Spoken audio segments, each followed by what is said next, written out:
Alô, comunidade! Muito boa tarde a todas e todos que nos acompanham. Começa agora o ICL Urgente, sempre às 5 horas da tarde, com as principais notícias do Brasil e do mundo. 25 de agosto de 2025, sempre com a gente lá na redação do ICL, a Laura Couto. Boa tarde, Laura. Boa tarde, Rodrigo. Mais uma semana começando. Boa tarde para você que está nos assistindo pelos canais do Instituto Conhecimento e Liberta e Eduardo Moreira no YouTube.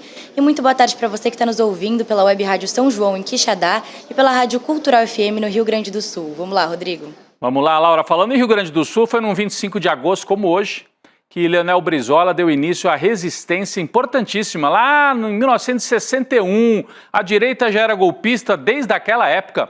Não queriam deixar o presidente tomar posse. O presidente era o presidente renunciou, o Jânio Quadros, o vice, o João Goulart.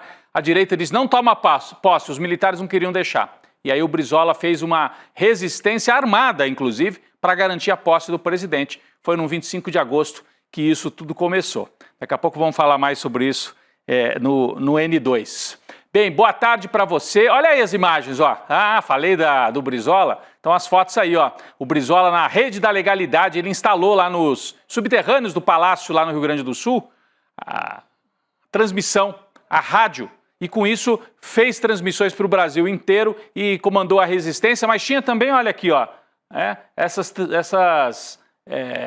enfim, setores do Palácio cercados ali, para não deixar os inimigos da democracia invadirem. Então houve resistência através do microfone e através das armas, e isso impediu o golpe em 1961. Depois eles dariam o golpe em 64. Então o golpismo no Brasil tem uma longa história. Boa tarde para você. Boa tarde para você que mora nesse país em que o presidente do PL, o Partido Liberal, resolveu comparar o principal líder da extrema-direita brasileira a Che Guevara, isso mesmo. Vai entender, né? Eles viviam falando mal da Revolução Cubana, mas deixaram escapar, né? O Valdemar Costa Neto deixou escapar que gostaria mesmo de ter um líder com a grandeza de Ernesto Che Guevara, que não era cubano, né? É argentino, nascido na bela cidade de Rosário, à beira do Rio Paraná, no interior da Argentina. Daqui a pouco vamos falar sobre isso. Que história é essa do Valdemar dizer o Bolsonaro é uma espécie de Che Guevara? Que história é essa? De onde ele tirou isso? Foi um ato falho. Tentou se corrigir depois, mas já tinha escapado. Bom, Bolsonaro pode ficar cara a cara de novo com Alexandre de Moraes. O ex-presidente tem dito a aliados que gostaria de participar presencialmente do julgamento da trama golpista no STF, que vai acontecer nas próximas semanas, a partir do dia 2 de setembro, mas pode esticar por mais uma semana, né? O entorno de Bolsonaro está dividido quanto a esta ideia. Está aí a manchete, ó, Bolsonaro diz querer ir a julgamento, mas a decisão envolve um cálculo político, né? O entorno do Bolsonaro está dividido. Vale lembrar que nessa fase do processo, o réu não teria a obrigação de comparecer às sessões. A Laura Couto explica melhor para a gente essa estratégia que eles estão bolando por lá. Laura. Rodrigo, a ideia de Bolsonaro comparecer ao STF, no que pode ser o último capítulo do processo, é descrita pelo entorno do ex-presidente como uma forma de demonstrar força e evitar a impressão de que Jair teria medo dos juízes da corte. A proposta é que Bolsonaro compareça ao menos no primeiro e no último dia do julgamento e não nas 2 semanas inteiras. Só que os outros aliados de Bolsonaro apontam que o quadro de saúde do ex-presidente, que vive entre indas e vindas no hospital, pode atrapalhar esse plano. O STF marcou o começo do julgamento sobre a trama golpista para o dia 2 de setembro, com conclusões esperadas para o dia 12, Rodrigo. É isso, começa dia 2, aí tem sessões marcadas dia 2, dia 3, dia 9, dia 10, e pode ir até o dia 12 de setembro, né? A defesa de Bolsonaro está se preparando para esse confronto final que vai se dar aí, né, com o julgamento na primeira turma. Durante esta semana, os advogados de Jair iniciaram uma peregrinação pelos gabinetes dos ministros da primeira turma do STF. O que significa isso? Eles estão passando pelos gabinetes, entregando documentação, argumentação. Quem está comandando isso tudo é o Celso Vilardi, o advogado que encabeça a defesa de Bolsonaro. É esse aí que está na tela, olha, Celso Vilardi. Ele vai entregar, ou já está entregando, memoriais, é assim que eles chamam, né? Memoriais com um resumo dos argumentos da defesa para que os ministros entrem nas sessões de julgamento com esses argumentos anotados. Isso é normal, né? Quem pode pagar bons advogados tem geralmente esse trabalho, né? Além da defesa na sessão, além dos argumentos por escrito, no momento adequado, eles levam também essa espécie de memorial, de resumo, para os juízes terem à mão, né? Ainda sobre o julgamento, possíveis divergências nos votos dos ministros, e são 5 ministros, vamos lembrar, são 5 na primeira turma, são 5 ministros que vão decidir o futuro do Jair Bolsonaro. Possíveis divergências podem atrasar um pouco a finalização do processo contra Bolsonaro. Laura Couto explica melhor isso pra gente. Laura. Rodrigo, caso Jair Bolsonaro venha a ser condenado sem que o placar seja unânime, aumentam as chances de que o ex-presidente tenha direito a um tipo extra de recurso, o que poderia prolongar a duração do processo. Segundo a Folha de São Paulo, esse tipo de recurso, que é útil apenas quando há um voto divergente a favor do réu, poderia reabrir o debate sobre o mérito da condenação e levar o julgamento para o plenário. Mas não se trata de um trâmite garantido, justamente porque o Supremo tem imposto limites adicionais ao uso desse tipo de questionamento nos últimos anos. Até o momento, só o ministro Luiz Fux tem dado indicativos de que pode fazer um contraponto ao relator Alexandre de Moraes na primeira turma, Rodrigo. É isso, Laura. Se não tiver unanimidade, abre-se a possibilidade deles apresentarem o que se chama de embargos infringentes. É um nome assim técnico, né? Mas é isso. O embargo infringente é dizer, olha, já que não teve unanimidade, a gente quer o direito de mais uma chance. A gente quer que leve para o plenário do Supremo. Acontece que o Supremo, em decisões anteriores, decidiu que se tiver só um voto divergente, não tem direito a esse recurso. Teria que ter 2 votos divergentes para aí sim, vamos supor que seja 3-2 Bolsonaro condenado. Aí com certeza teria o embargo infringente. Se for 4-1, teria? A princípio não, mas a defesa pode tentar forçar para que haja mesmo assim um embargo infringente e aí o caso seja levado para o plenário. Isso aconteceria se o Luiz Fux, principalmente, ou algum outro ministro, o que é pouco provável, divergir do voto que vai trazer Alexandre de Moraes. Eles poderiam divergir no quê? Por exemplo, o Bolsonaro está sendo acusado por 5 crimes. Alguns juristas entendem que 2 desses crimes, na verdade, são o mesmo, que é a abolição violenta do Estado de Direito e usar a força para golpe de Estado. Eles entendem que poderia ser entendido como um crime só. Aí se o Alexandre de Moraes condena pelos 5 e o Fux não, eu vou condenar só por 4. Aí já há uma divergência. Nesse caso, se mais um ministro tivesse entendimento, poderia haver o embargo e aí adiar a finalização do processo. A gente vai seguir acompanhando tudo isso, né? Vamos fazer uma cobertura especial aqui a partir do dia 2 no ICL. Bom, enquanto isso, o que vem por aí também, provavelmente, são más notícias para Mauro Cid, o tenente-coronel delator. Ele chegou ao julgamento do STF com o risco de perder os benefícios da delação premiada. Você lembra, né? Ele fez um acordo, né, e seria condenado a uma pena baixa em troca de falar tudo que testemunhou, né, naquela reta final do governo Bolsonaro. Acontece que a delação dele virou uma bagunça cheia de idas e vindas.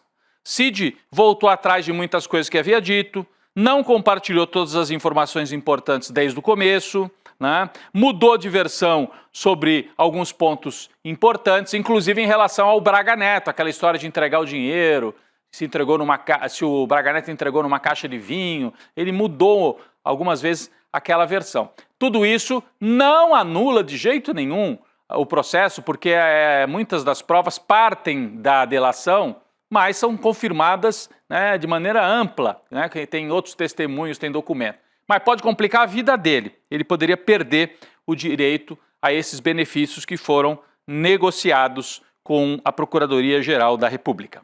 Falando em bolsonarismo, vamos agora tratar dessa bizarrice. Eu abri o programa falando disso, né?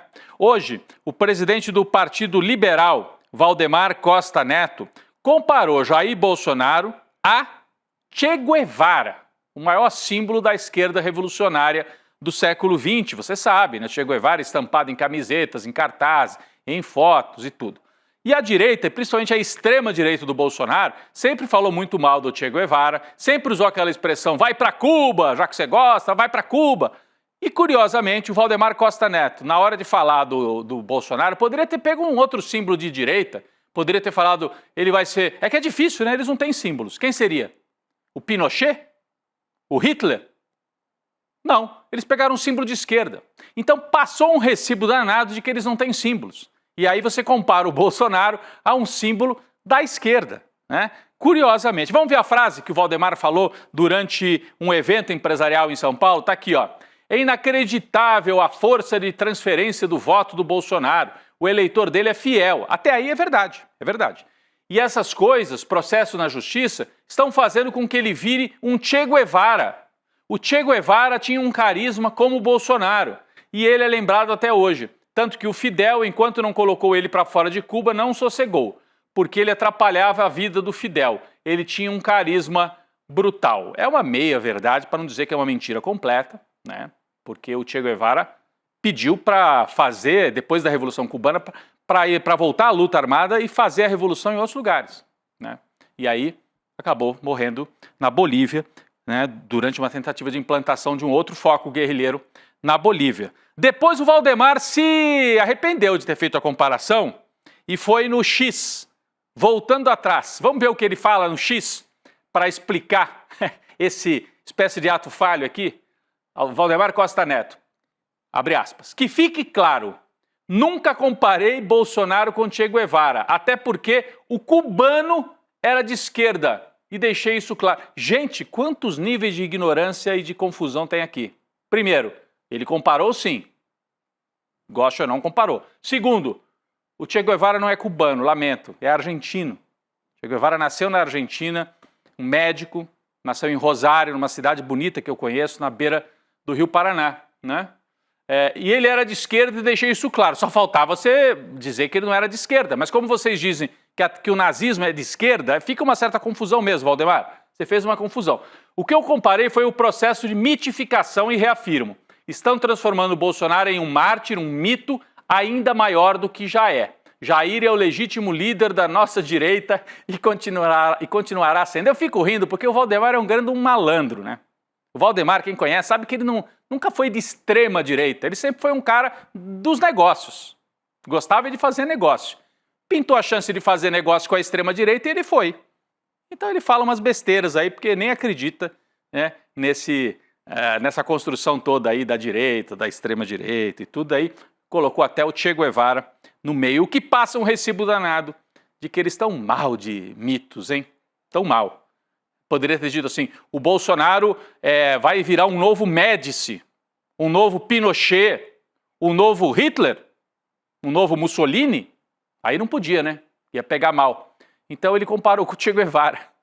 É uma coisa bizarra, realmente, a situação no Brasil, mas é uma bizarrice que tem força política e a gente é obrigado a falar deles. Bom, a Procuradoria-Geral da República tem até quarta-feira, dia 27, para dar um parecer sobre as explicações da defesa do ex-presidente Jair Bolsonaro em relação ao descumprimento de medidas cautelares impostas pelo ministro Alexandre de Moraes. Aqui nós estamos falando daquele processo em que o Eduardo e o Jair, na verdade não é um processo ainda, né? É um inquérito.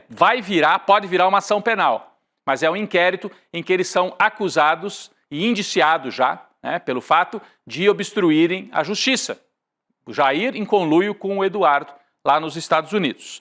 A defesa do Bolsonaro já apresentou os argumentos, a corte agora encaminhou, hoje de manhã, né, para a PGR essas respostas que tinham sido enviadas pela defesa do Bolsonaro. Então agora a PGR tem que dizer, denuncia, não denuncia, né? Na semana passada, vamos lembrar, Moraes pediu que os advogados do ex-presidente explicassem o descumprimento das medidas cautelares, o planejamento para a fuga do Brasil e a reiteração de condutas ilícitas atacando a democracia e a justiça do Brasil. Após o parecer da PGR, que pode vir ao longo dos próximos dias, Moraes vai decidir se impõe ou não novas medidas contra Bolsonaro. Laura, o que foi mesmo que a defesa do Bolsonaro alegou? Eles entregaram essa defesa na sexta-feira, já tarde da noite. Pode trazer para a gente, por favor. Isso, Rodrigo, vamos retomar aqui. A defesa de Bolsonaro prestou esclarecimentos ao Supremo em um documento de 12 páginas. Nesse documento, os advogados chamaram o relatório da Polícia Federal de peça política e alegaram que a PF buscou desmoralizar o ex-presidente ao expor a vida privada de Bolsonaro. Sobre o suposto plano de fuga, a defesa negou qualquer possibilidade e reiterou que Bolsonaro obedeceu todas as decisões do STF, inclusive a que proibia de viajar para o exterior. Os advogados do ex-presidente ainda pediram para que o ministro Alexandre de Moraes reconsidere a prisão domiciliar de Bolsonaro, Rodrigo. É isso. Mas com base no que a PGR vai falar, aí sim Alexandre de Moraes pode inclusive transformar o Jair e o filho Eduardo em réus também nesse caso aí, de obstrução da justiça. Ele já é réu, o Jair, e já está finalizando o processo naquele caso do golpe de Estado. E aí, decorrência disso, Eduardo atacando o Brasil de fora, o pai manda dinheiro para o Eduardo, agem juntos, uma série de indícios, podem virar réus, os dois juntos. É uma família que pode ir junto para a cadeia, né? É a defesa da família tradicional brasileira. Tradicional dentro da cadeia, pode ser que vire isso até, Eduardo. Mas é que o Eduardo vai e se esconde lá em Washington e não pega a cana, mas o pai dele, certamente, está próximo de uma cadeia, né? Falando nisso, minha gente, a maioria dos brasileiros considera justa a prisão domiciliar de Jair Bolsonaro.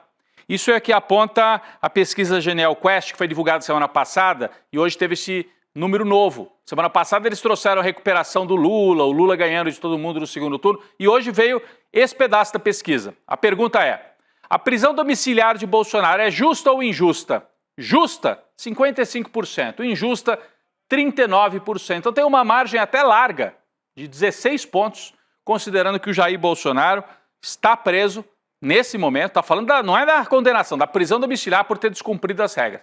Concorda que ele ultrapassou os limites e a justiça teve que botar ali uma punição cautelar para ele não ficar provocando como ele estava fazendo. Vamos ver quais são os principais grupos que consideram justa a prisão do ex-presidente. Você vai ver que bate muito com o próprio eleitorado que apoia o Lula. Então, quem tem renda familiar até 2 salários mínimos, os mais pobres no Brasil, a imensa maioria acha que é justa a prisão do Bolsonaro, 62%. Os católicos, 62% acham que é justa a prisão do Bolsonaro. Mulheres, 58%. E quem tem o ensino fundamental completo, 56%. Bate com essa turma que também vota no Lula. Certamente entre evangélicos, talvez entre os homens e quem tem renda um pouco acima, diminua esse percentual. Mas o Bolsonaro, né, a maioria considera que ele está preso de maneira justa. E a gente vai olhar agora uma outra pergunta da mesma pesquisa, né, sobre a participação do Bolsonaro na tentativa de golpe. Então a pergunta é: o ex-presidente Bolsonaro, estou falando da Quest, né? O ex-presidente Bolsonaro participou do plano da tentativa de golpe? Sim, 52%. Não, 36%. De novo, ampla maioria. 16 pontos de diferença. Então, a maioria dos brasileiros acredita que o Bolsonaro está se consolidando essa imagem de que ele, de fato, participou do plano, por isso que ele vai sendo considerado uma carta fora do baralho para o jogo político. Acontece que quem tem os votos ainda é ele. Nenhuma candidatura de direita prospera contra o Jair Bolsonaro. Fica com a fama de traidor. Por isso que o tal do Tarcísio de Freitas, o bolsonarista que se diz moderado, levantou até um boneco do ex-presidente lá na festa dos Barretos, no interior de São Paulo. Porque ele quer mostrar que ele é bolsonarista sim, né? Bom, é importante a gente observar esses números, porque a direita quer fazer a seguinte operação: enterra o Bolsonaro, mas fica com os votos do Bolsonaro. O Jair vai aceitar? O Eduardo vai aceitar? O Carlos vai aceitar? O Carluxo? Por enquanto não. Tanto que o Carlos fez aquela publicação semana passada chamando de ratos e oportunistas os governadores que tentam ficar com o eleitorado da direita jogando o Bolsonaro fora, né? Então está nesse momento ainda tenso. O Tarcísio de Freitas, pessoal, é importante a gente assinalar, mudou o discurso nos últimos dias. O tal bolsonarista moderado, que não existe, né? Está desenhando uma estratégia para manter em aberto as duas opções para 26. A reeleição no estado de São Paulo, que eu considero mais provável, mas também a candidatura à presidência. A Laura Couto explica melhor para a gente por que esses indícios de que ele está armando as duas possibilidades estão aí, né, Laura? Rodrigo, por baixo dos panos, o Tarcísio já se prepara para 2026. O governador de São Paulo mudou o tom diante dos aliados e passou a admitir a hipótese de uma possível candidatura a presidente, ainda que faça questão de frisar que tem preferência de permanecer em São Paulo, onde, claro, ele acredita que tem uma reeleição tranquila. Para isso, o Tarcísio já está conversando com marqueteiros, promovendo mudanças na comunicação e calibrando o discurso para se projetar além do estado de São Paulo. A ideia é chegar ao momento da decisão decisão já com um discurso, uma equipe e uma articulação política minimamente estruturado para não partir do zero em uma disputa para a presidência, principalmente contra o Lula. Mas o Tarcísio já deixou claro que qualquer movimento vai depender de um pedido expresso do ex-presidente Jair Bolsonaro e também, claro, Rodrigo, das pesquisas, né? É isso, Laura, as duas coisas. Se o Bolsonaro não der o aval completo, do tipo, você é o nosso candidato, com compromisso de me indultar depois, não tem candidatura do Tarcísio. Só tem se for assim. E segundo, se o Lula tiver 10, 12 pontos na frente como está hoje, pelo menos na pesquisa da Quest foi assim que apareceu semana passada, o Tarcísio não vai se arriscar a perder o governo de São Paulo. Porque o que a gente tem que lembrar? Se o Tarcísio sai a presidente, ele vai lançar, vai apoiar alguém aqui em São Paulo, mas o Alckmin pode voltar para ser candidato a governador e aí o Alckmin vira favorito em São Paulo. E a direita pode ficar sem o governo de São Paulo. Então é uma operação bastante arriscada, ainda está em andamento, ele estava deixando um pé em cada canoa, deixando a possibilidade. Ele não perde nada. Deixa o pessoal falar que eu sou candidato a presidente. Na hora H eu digo que não. Se as condições melhorarem, aí ele já está com tudo preparado para sair também a presidente, né? É isso. Bom, o Centrão, a máquina partidária de direita, a gente chama de Centrão, mas é o direitão mesmo do Brasil, né? O Centrão, a direita brasileira tradicional, está apostando no Tarcísio. Pelo menos isso tem vazado, né, na imprensa, em todos os cantos, está aqui essa manchete do Globo. Eu tenho lá minhas dúvidas. Se, por exemplo, o Kassab quer tanto assim que o Tarcísio saia a presidente. Se não é melhor para o Kassab o Tarcísio ganhar para governador. Né? Tenho minhas dúvidas também. O ACM Neto, nesse fim de semana, falou, peraí, o Tarcísio é um bom nome, mas não podemos depender só dele, temos que lançar outros. Então, tem aí uma dúvida, mas em conversas privadas, vários caciques do Centrão, especialmente o tal do Ciro Nogueira, que é o presidente do PP, tem dito que nem se discute, é o Tarcísio e acabou. Até porque o Ciro Nogueira é um dos que gostaria de ser vice do Tarcísio. Né? Mas tem uma fila grande aí para ocupar esta vaga. Quem também está decidido quanto a apoiar o Tarcísio é o outro Ciro, é isso mesmo, gente. Lembra do Ciro Gomes, que se apresentava como um homem de centro-esquerda e tinha um programa até de centro-esquerda, do PDT? Pois é, ele tem se aproximado do Tarcísio, do União Brasil e do PP, o Partido Progressistas, para ser candidato a governador no Ceará, ou até, estão dizendo, poderia ser o vice do Tarcísio numa chapa presidencial. Olha a volta que o Ciro Gomes dá. Olha o que a raiva, o ódio, a mágoa não fazem com o sujeito que foi para Paris e nunca mais voltou. Né? Começou a circular essa informação, que o Ciro Gomes poderia até se juntar numa chapa com o Tarcísio para ser o vice. Essa é uma especulação também no campo da direita. E o Ciro Gomes cada vez mais se encaminha para esse campo. Eu acho uma pena, porque até do ponto de vista da formulação econômica ele trazia muita coisa interessante, mas se perdeu completamente na política, e quanto a isso acho que pouca gente tem dúvida, né? Bom, falando do lado do governo, pessoal, o projeto de lei da isenção de imposto de renda para quem ganha até 5 salários mínimos pode ser votado nesta semana ainda. O regime de urgência, você sabe, foi aprovado semana passada, a gente trouxe aqui no ICL Urgente, né? Foi aprovado na semana passada. E o deputado federal Arthur Lira é o relator desse projeto, que prevê, além da isenção para até R$5.000, uma redução na faixa seguinte, de quem ganha entre 5 e 7.350. Então isenção total até 5.000 e entre 5 e 7.300 isenção parcial. Melhora para todo mundo nessas duas faixas. Atualmente só é isento do IR quem ganha até 2 salários mínimos, ou seja, R$3.000. Parece que a oposição está se articulando para sair ganhando, para pelo menos gerar constrangimentos para o governo. Vai ter que aprovar a isenção, mas quer gerar problema, casca de banana para o governo Lula e para o Fernando Haddad. Laura, explica para a gente, por favor. Esse projeto, que é uma das principais promessas do presidente Lula, tem o apoio de quase todos os partidos, já que os deputados têm medo de se colocar contra uma medida que tem um caráter popular. Mesmo assim, a oposição vai trabalhar para atrapalhar essa vitória eleitoral do presidente Lula. De acordo com a coluna da Malu Gaspar do Globo, a ideia é derrubar todas as medidas compensatórias que cobririam o novo custo de R$100 bilhões. Entre essas medidas está a compensação está a taxação das grandes fortunas. E isso vai dificultar o fechamento das contas públicas, gerando um problema para o ministro da Fazenda, Fernando Haddad. Ou seja, resolve aí, verdade? Eles querem jogar uma bomba no colo do Haddad. aprovamos a isenção que vocês queriam, mas sem cobrar mais imposto dos ricos. E daí vai tirar da onde? Corta da educação, da saúde.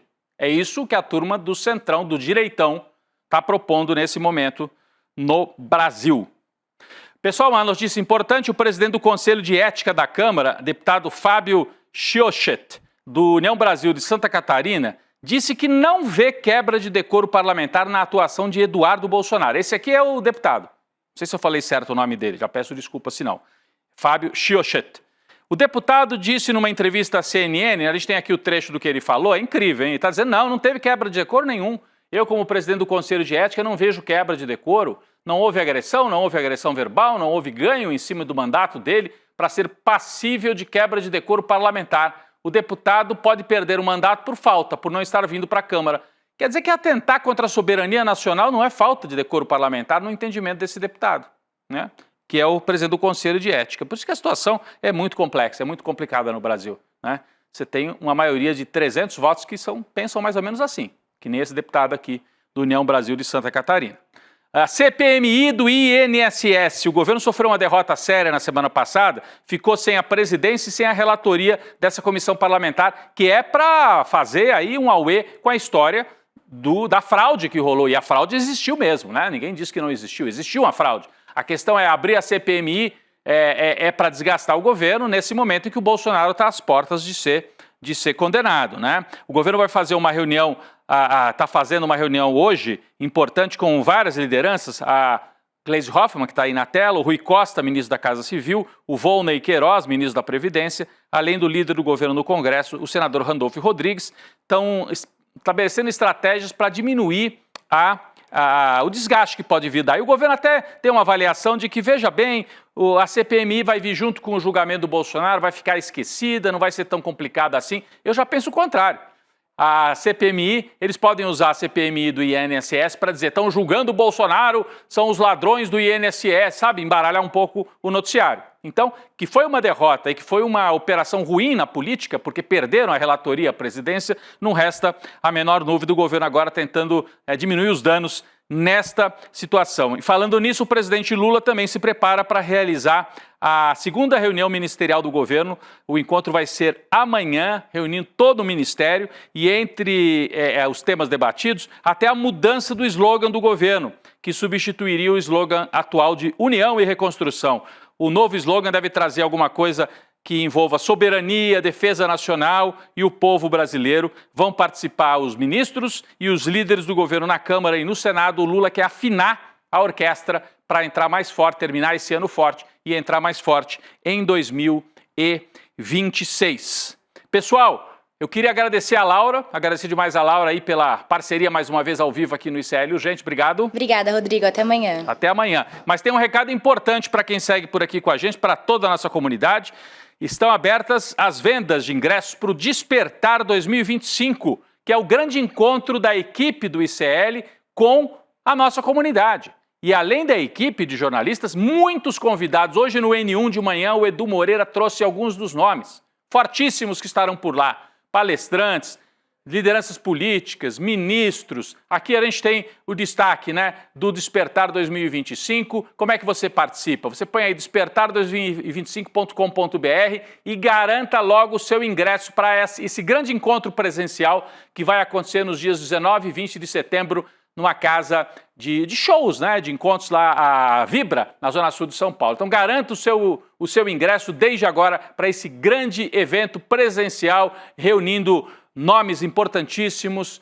Eu vi alguns de manhã que o Edu citou, a Marina Silva, a ministra Margarete, o Serginho Groisman, e eu não vou citar todos aqui, mas tem também palestras, Frei Beto, né, Frei Leonardo Boff, tem um monte de gente importante que vem participar e a equipe toda de jornalismo, a equipe do ICL estará lá também para uma troca com a nossa comunidade, para uma conversa e é muito bom, é importante a gente estar nesse tete-a-tete com a nossa comunidade. É isso, faça a sua inscrição despertar2025.com.br e garanta o seu ingresso. O N2 vem aí, Gabi Varela e o Chico Sai, daqui a pouco eu estou por lá também. O ICL Urgente volta amanhã. Obrigado, gente. As democracias não morrem mais com tanques. Hoje, elas morrem com votos. Morrem com um vírus que é implementado dentro do regime democrático para destruir a própria democracia. Quem nos ensina isso é Daniel Ziblatt, professor de Harvard e autor do livro Como as Democracias Morrem. Quer a notícia do ano? A bomba! Ele vai dar uma aula online, gratuita, para todos nós da comunidade do ICL. E mesmo você que não é da comunidade ICL vai poder assistir também gratuitamente. Vai ser traduzida para o português para todo mundo poder entender. Vai ser no dia 28 de agosto, uma quinta-feira, às 8 horas da noite. E aí chama teus amigos, tuas amigas também para participar, porque assistir uma aula dessa defende a nossa democracia. Mais do que nunca a gente precisa disso. Um abraço e até dia 28 que eu vou estar lá com vocês. No mundo dominado pelas redes digitais, pelas big techs, em que as democracias estão correndo risco, o ICL contribui com a reflexão de um grande professor, um grande escritor que escreveu aqui que não se repita a quase morte da democracia brasileira. Professor, jornalista Eugênio Butti, tem saída para a nossa democracia debaixo de tantas ameaças? Tem, a saída é conhecimento, é o que vocês estão fazendo aqui, é a ilustração, mas mais do que isso, é a emancipação a partir do saber. Vamos persistir nesse caminho que vai dar certo. Eugênio Butti vai te explicar direitinho como é que funciona esse mundo do poder das big techs, dos algoritmos, como é que você hoje é dirigido no seu pensamento para lugares que você nem imagina. Vamos ficar de olho. É aqui no ICL, logo depois do ICL Notícias, segunda edição. Eugênio Butti.